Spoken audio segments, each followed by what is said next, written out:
Hey everyone, this is the Mana Source, my name is Wedge. Spoiler season is a thing. A big thing. With the official kickoff of spoiler season this past weekend, Wizards is full speed ahead releasing new cards daily. This video is going to cover every card officially spoiled from yesterday at the Magic World Building panel, and this morning from DailyMTG. Let's start big. Here's Heliod, God of the Sun.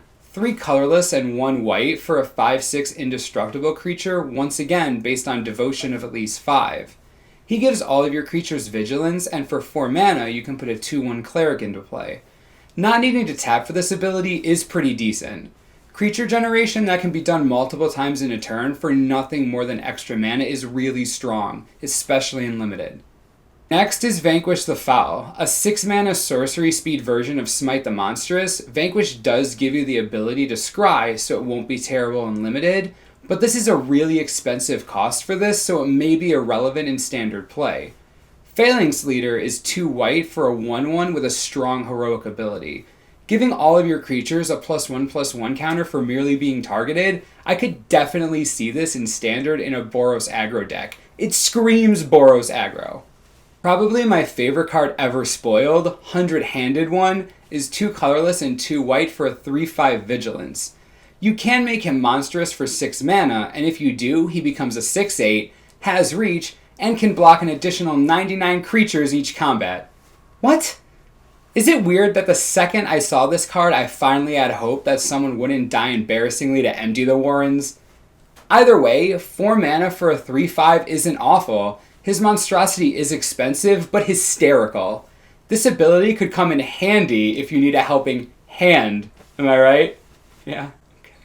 Okay. Steed Rider represents heroic being paired with evasion. 3 mana gets you a 2/2 flyer with the pump ability. This seems dumb in draft. Heroic in general is pretty versatile, and putting it on a nicely costed flying creature is just really powerful.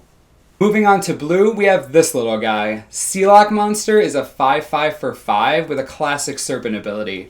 For a 7 monstrosity cost, you get to make a land an island. The effect is cool, but the price for it seems really high. I get that your opponent needs an island for you to do anything, but in a world where you are dropping gods at 4 mana and devotion doesn't seem that difficult to accumulate, this doesn't seem great to me. One of the most debated cards spoiled yesterday is Curse of the Swine. For X and 2 blue, at sorcery speed, you exile X target creatures. For each creature you exile, that creature's controller gets a 2/2 green boar creature. This could be used to both strengthen your forces or weaken your opponent's. Now that Ratchet Bomb is firmly in standard, this could combo pretty well with it. Turn everything into pigs, then boom! I think this card is pretty decent. Worst case scenario, you are spending 3 mana to turn an Angel of Serenity into a pig. That's value. Next on the list is Lost in a Labyrinth. 1 blue for an instant speed sensory deprivation.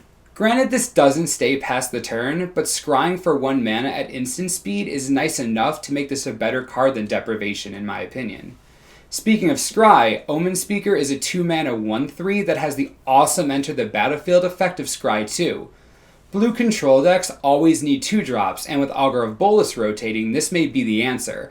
I'll be sure to buy a foil playset, not biased or anything though. Wave Crash Titan, a 3 mana 1/4, has a dirty heroic ability. I can't tell if this is going to be relevant in constructed formats, but tapping down creatures for extended periods of time is always nice to have, and triggering a heroic ability doesn't seem like it'll be that difficult. I expect this to be pretty decent and limited regardless of its play in standard. One of my favorite art designs so far, Thassa's Emissary, is a 3/3 for 3 colorless and a blue. Whenever it or enchanted creature deals combat damage to a player, draw a card. Bestowing it for 6 actually seems pretty decently costed considering it's a cantrip ability. Stick this on a Wingsteed Rider and you have a 6/6 that draws you a card. This is one of the better bestow abilities we have seen so far and at uncommon. You can bet there are some sick rares they have yet to show us. The last blue card, and maybe the best one, is Artisan of Forms. For 1 colorless and 1 blue, you get a 1/1 clone. Kinda. Her heroic ability is basically the reverse of Phantasmal Image. You need to target her for her to clone something. What else is nice is that you can copy another creature later if you want, making her pretty versatile in combat. Clone effects always find a way into Standard at some point during the season, so I would expect Artisan to fit somewhere pretty well. The only black card spoiled this morning is Grey Merchant of Asphodel. For 3 colorless and 2 black, you get a 2/4 that wrecks EDH. When he enters the battlefield, each opponent loses life equal to your devotion of black. You then gain life equal to the total amount of life lost. This won't see constructed play as it's a bit high costed, but I can see this in limited, and EDH players are going to run this for days. As touched on in one of our lore videos, Flame Speakers are a thing. Flame Speaker Adept is a 2/3 for 3 that gets +2/+0 and gains first strike every time you scry. This is crazy. You can make an entire deck around this kind of idea if there are other cards like it. Things like Lost in a Labyrinth are cheap scry spells, and you know more are going to be released just like that. Stone Shock Giant is the next card we're going to talk about. 5 mana for a 5/4 isn't awful, see Golgari Longlegs. But his monstrous ability gives your opponent a timer. If they can't find a way to deal with a red onslaught of creatures, they're going to be in trouble when this guy goes monstrous and nothing they have can block. Chances are, even if they have flying creatures, they won't be able to stand up against a horde of red giants, as that is what I'm assuming someone playing this in limited is going for. Also Minotaurs, they're big too. The last red card spoiled is Titan of Eternal Flame. For 6 mana, you get a 5/6 giant that buffs your humans, making each of them an expensive prodigal sorcerer. This seems like a decent ability even though its cost is high. Human creatures are known for being generally cheap to play, so this at the top of a Boros curve isn't impossible to consider.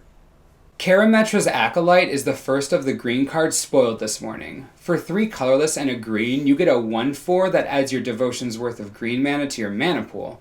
If you can untap with her, she will get you a ton of mana. This is one of those abilities that makes becoming monstrous much easier to achieve, especially in limited. The other green card spoiled is Nessian Asp. A 5 mana 4/5 with reach is pretty good. For 7 mana, you can make it an 8/9 with no additional effect. This is pretty decent in draft, considering we know nothing that can get over an 8/9 reach that doesn't have the evasion of the Cerberus or something similar. The first spoiled equipment in Theros is Witch's Eye. For 1 mana and 1 to equip, you can pay 1, tap the creature, and scry 1. This is certainly going to be playable in limited, as you can just keep spending 2 mana over and over again to move the eye from creature to creature if attacking isn't optimal and you don't plan on using them as blockers. The first officially spoiled azureus card is Daxos of Meletis. For 1 colorless, a white, and a blue, you get a 2/2 that can't be blocked by creatures with power 3 or greater.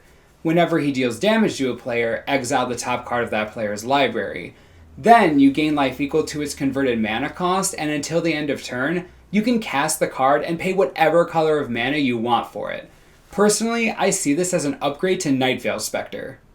With Daxos, your opponent's colors are irrelevant. You get to play anything they have. I haven't figured out if this is going to be standard playable, but I don't see why not. In a control deck, just lay one of these down, stop them from playing spells, then just use their own against them. This card is just cool.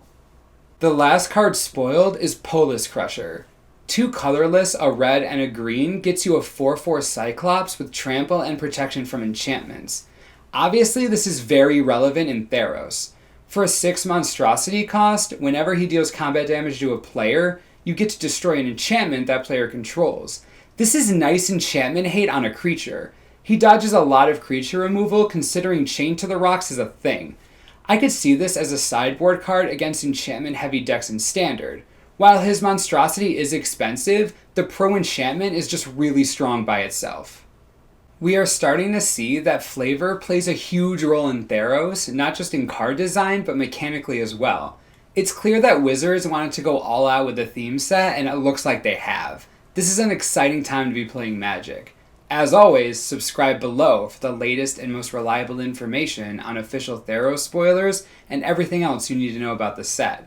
This is the Mana Source, I'm Wedge, thanks for watching and we'll see you next time.